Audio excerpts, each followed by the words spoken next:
Excuse me. Okay, but can't you see I'm reading a newspaper? Oh, sorry. Okay, no problem. Do you know the importance of newspaper? Yes, a newspaper play an important role in resolving many problems. Okay, dear, very fine. You have a vast knowledge about the importance of newspaper. Can you give me an example of its impact? Sure, yesterday the people became very angry after they had seen a news in a newspaper. They had to see. So sorry, dear. Okay, thank you.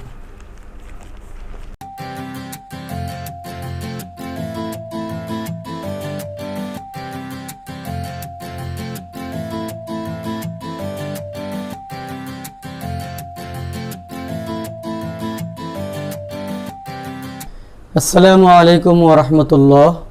Dear students, today I've come with a new topic, and through a small and little video clip I think you have got the idea what I'm gonna present today.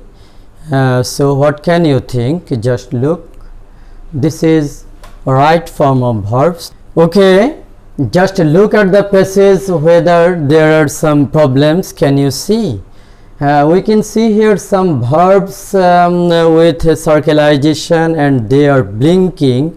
We will just have special look at these verbs, and let's check play. Here play should be plays, dissolve should be dissolving, and here e will be crossed here. So when ing is added at the end of a verb, e will be crossed. So in this way the correct word will be like this.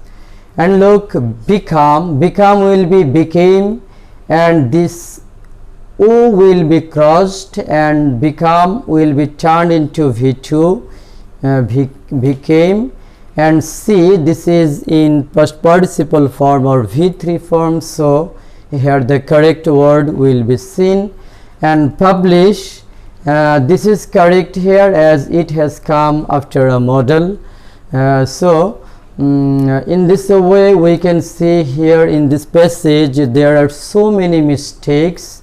If we look more clearly, we can see here the clue is given there publish, and answer has become publish, no change, and it is in short we can call it v1, that means root form of verb.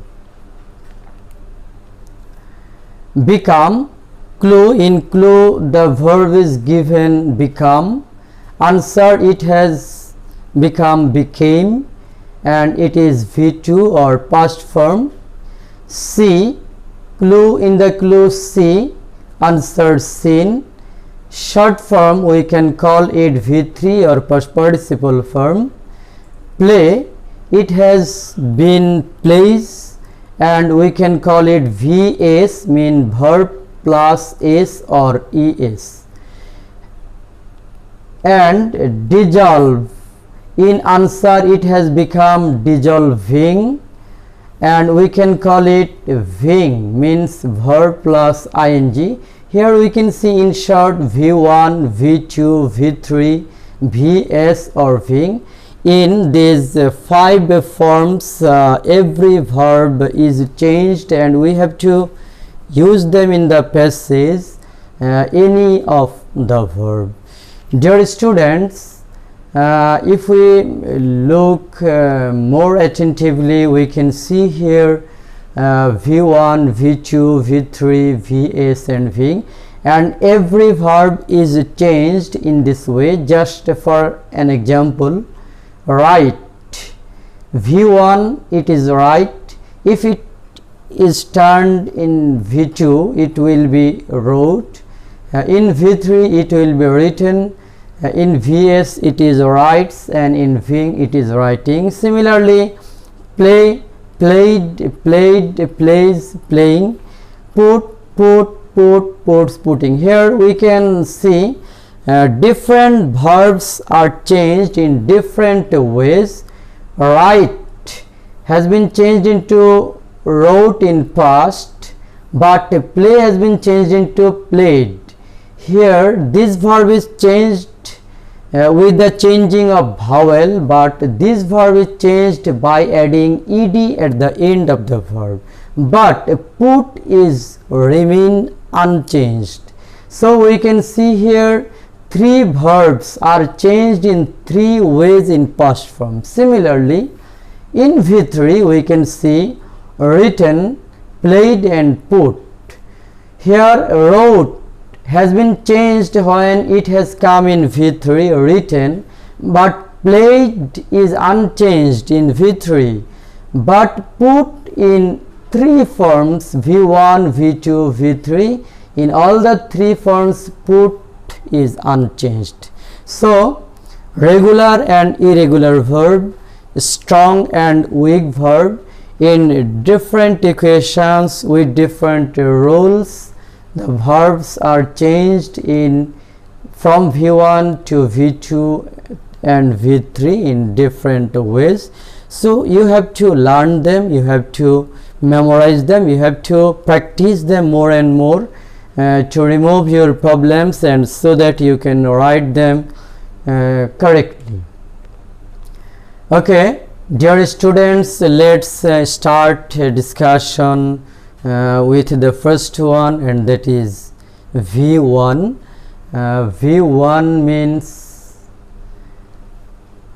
present form of verb. So our root form of verb or base form of verb, we can mention it different ways.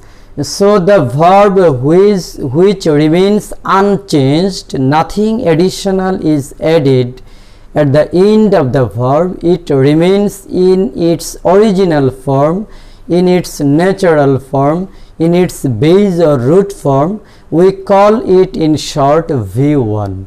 So I've started my discussion today on V1, and the first rule is after modals, means if a verb comes after a modal auxiliary verb, it will remain unchanged, mean it will be put as V1. Just look. So at first we have to learn about the modals, mean modal auxiliary verbs.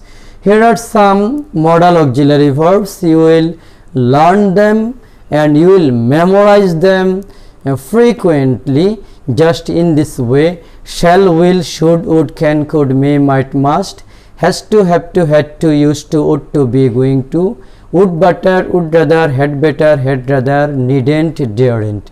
In this way I think you will learn them so well that so that you can say all the modal auxiliaries with a single breath. In this way, shall, will, should, would, can, could, may, might, must, has to, have to, had to, used to, would to, be, going to, had better, had rather, would better, would rather, needn't, daren't. All the modals have been said with a single breath. If you memorize them, learn them very quickly, you will be able to use them confidently without making any mistake and by avoiding all kinds of problems, and then your answers will be correct and your confidence will be increased. So dear students, dear learners, if a verb comes after any of this modal auxiliary verb, the verb will be unchanged, means you will use it in V1 form without changing, without adding anything at the end of the verb or without changing the verb anyway. Just I would like to give example to make it more clear to you. Look, I am giving here example. We should drink clean water. Here drink is verb, and we see here drink is V1. Here I have used it V1 here. Why have I used it V1? For this, should is a modal auxiliary verb. As modal auxiliary verb has come at the before the verb. This is the verb and this is the modal auxiliary. As this modal auxiliary verb has come before the verb, so this verb will remain unchanged, means you have to use V1 without making any change in your answer. Okay, we can set more examples. Look, you needn't dash a raincoat without a rainy day. In examination hall, your question paper, you will just see in this way the sentence. Here there will be a gap and here will be the clue. There will be 10 blanks and here will be 10 clues, but here I am giving you a single sentence, single clue and single gap. So you will just use here with this right form. So for this, what should you think at first? You have to see needn't. This is a modal auxiliary verb. Due to this modal auxiliary verb, we will use here where V1, means without change. This clue will come here with no change, just V1 without any change. Similarly, you need dash a raincoat in a rainy day. Dear students, with a careful watch, careful look, you will see you needn't dash a raincoat, you need dash a raincoat. What's the difference here? There's a big difference here. Here needn't is a modal, but need, it's not a modal. So need is not a modal. So if I put here similarly where, it will be crossed, your answer will be mistaken. So you are not allowed to use here where, as this is not a modal auxiliary verb. It will be modal auxiliary verb if it is needn't or need, needn't or need not. But if the word is need without any not, it will not be modal. So you are not allowed to use here where. So what should you use? You will use to where. To where, infinitive, as this is the verb, so you will use here infinitive. Why should you use it? Just look. The reason is,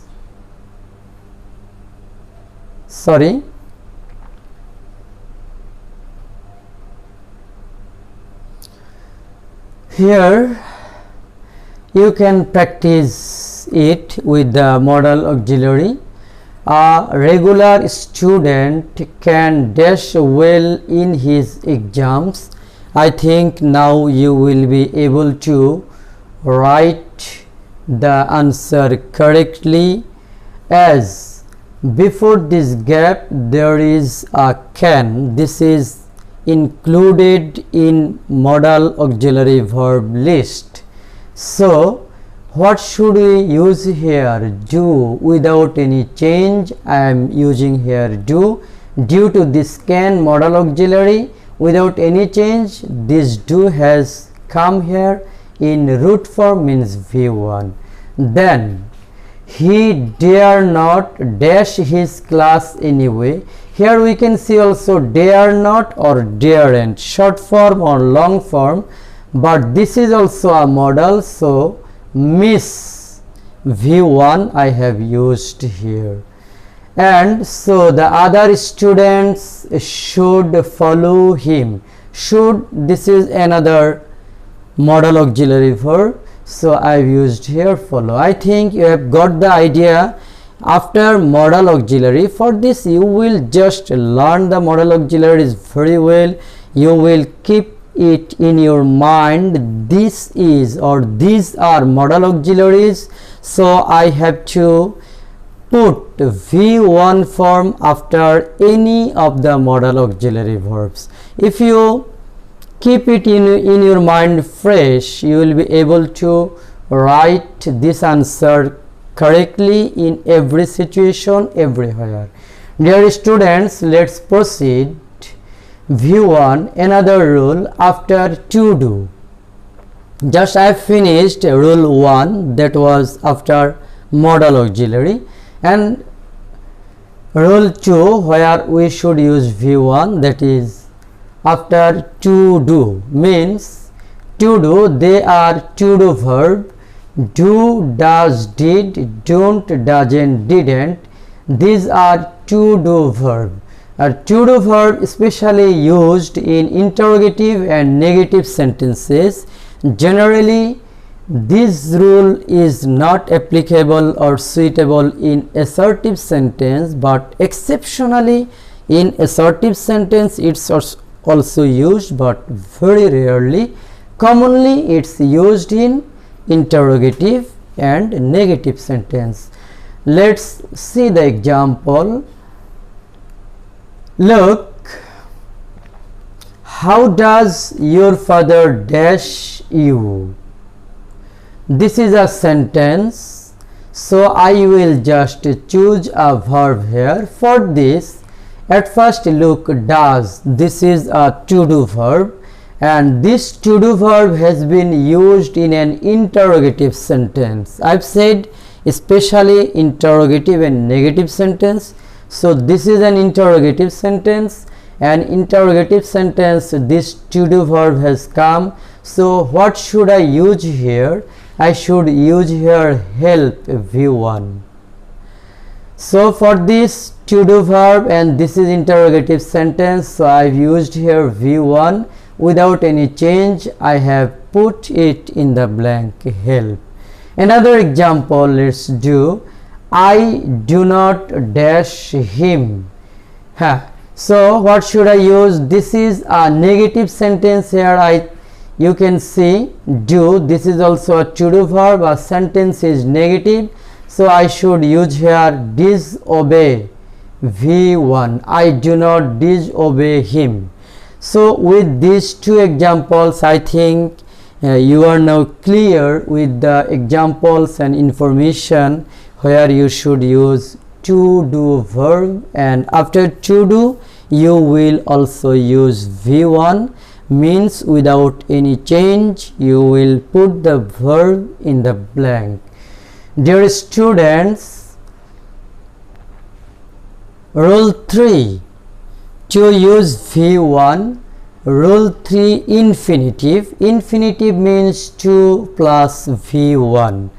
2 plus v1. For this, just look, we acquire knowledge to serve people. This serve here will be a blank, and it will be blank here, and serve will be here in the clue. So how will you write the answer correctly? You can see here v1. I've used here v1. Why have I done it? Because 2 plus v1, this portion is called infinitive. 2 plus v1, so this is 2, this is v1. This part is formed infinitive. So if infinitive is formed, in short, you will just remember that if there is a to before the blank or before the verb, or after to if there is any blank, in right form of passage you will write v1, means the clue will be used in your answer without any change. I am saying again, after to you will write v1, as after to and v1 this part forms infinitive. So for due to this infinitive formation, you will follow this rule, 2 plus v1. 2 is given, so you will take v1. Okay, and there is another thing, bare infinitive. Bare means empty, so bare infinitive, if bare infinitive occurs, the to will be invisible. The 2 will remain here, but you can't see it. It will remain hidden. It will be invisible. You can't see it, but you will imagine that there's a 2 here hidden or invisible, and this hidden or invisible 2 will make it V1. And for this there are some structures. Look, make or let, then NP means noun pronoun, means object of these verbs, then blank. Here are 2 will remain invisible, and you will just imagine and then you answer V1. Look, funny stories make us laugh. Here this is make, this make is make, NP noun pronoun, us is a pronoun, then V1, laugh V1, and here are 2 is invisible. Here you will just imagine, it will remain in your imagination, but none can see it. And my mother does not let me go outside at night.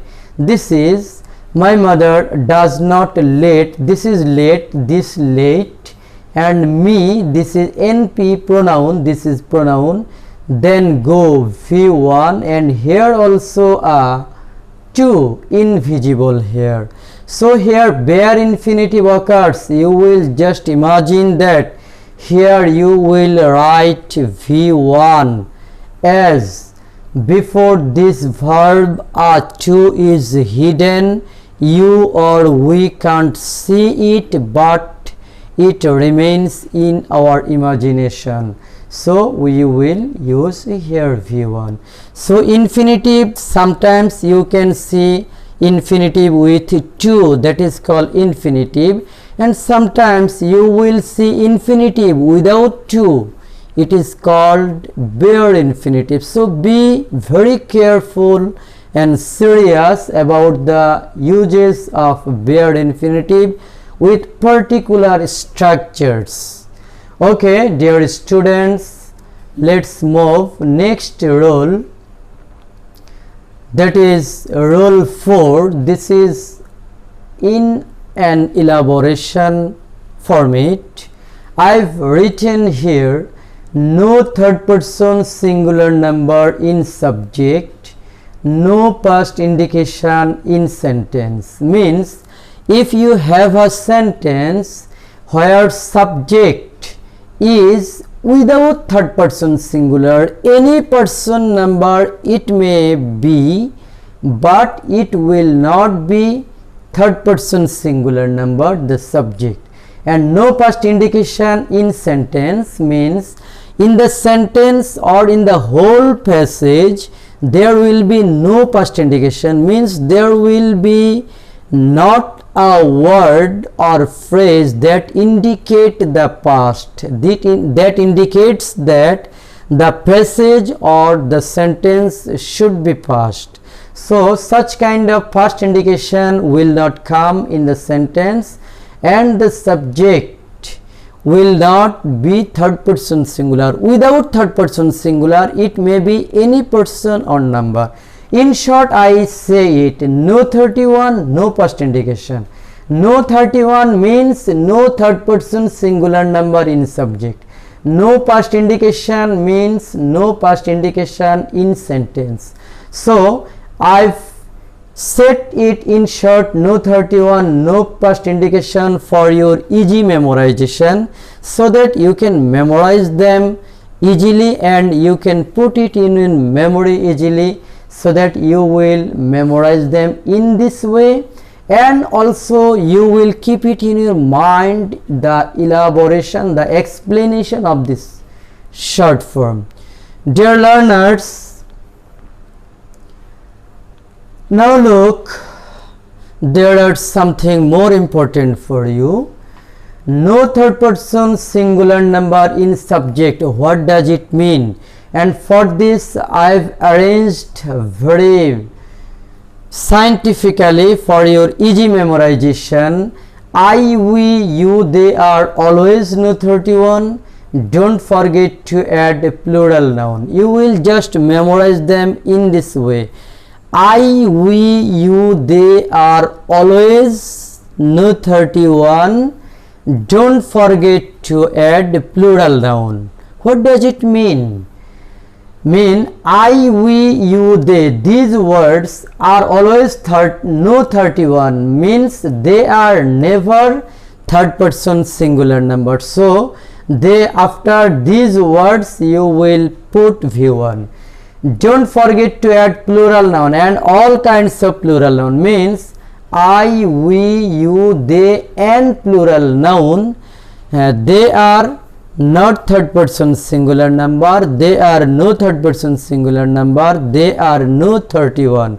So after these words you will use V1.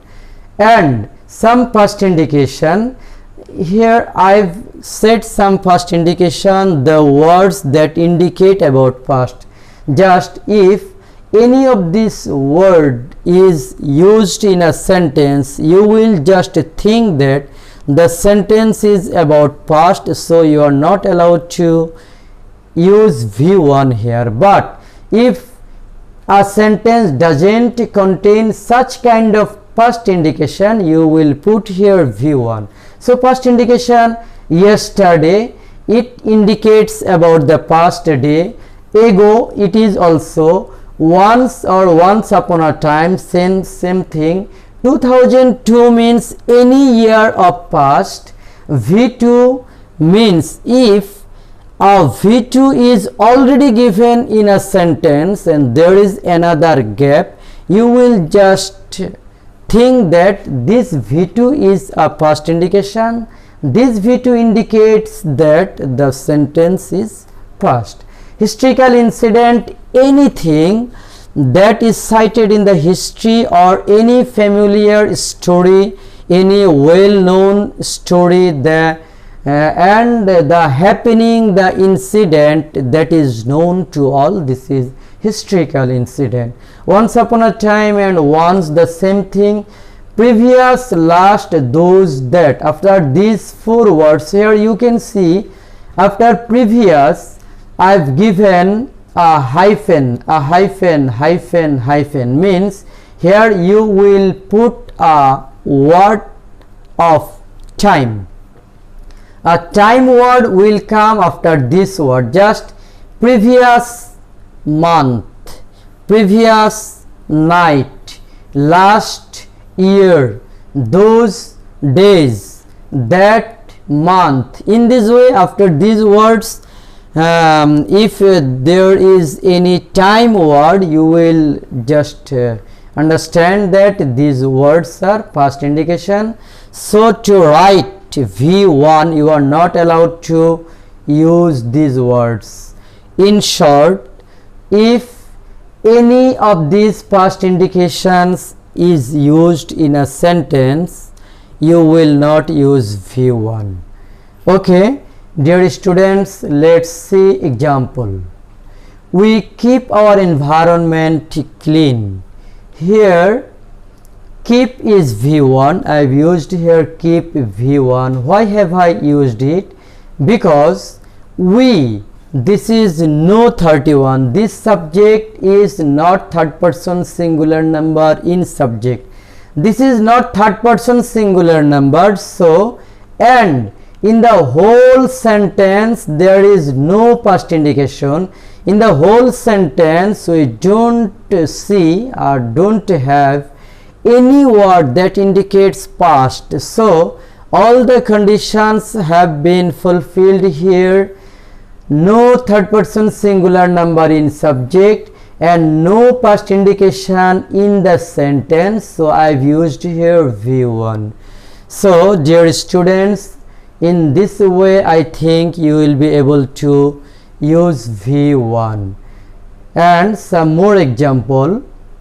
These flowers grow very fast. Here these flowers, plural noun. Plural noun means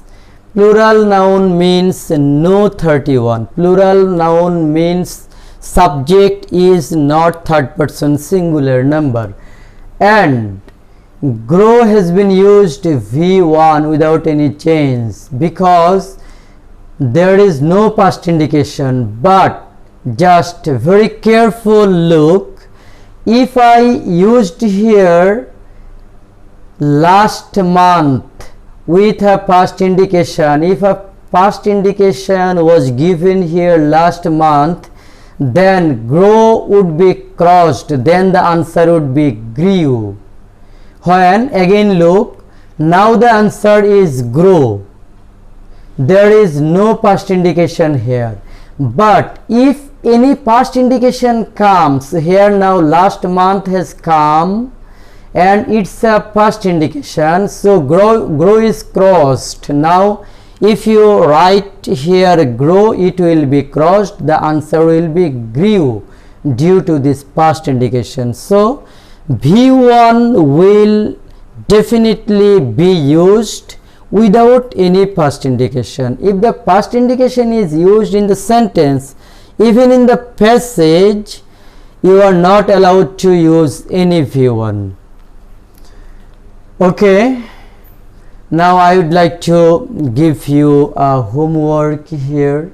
Just look, there is a passage, you will just write down, and with some more passages from different helping book, from reference books, and you will practice more and more. And today I've completed, I would like to conclude my lesson, my discussion only with the completion of V1. Then I will just continue my discussion with V2, V3, Vs and V. So till then I think you will just enjoy my other tutorials, so that you can complete your idea and knowledge about right form verb. Today I've completed my discussion on V1. Okay, dear students, till then you will take care yourself, you will follow your religion, you will respect your parents and teachers. Okay, thank you very much. Assalamu alaikum wa rahmatullah.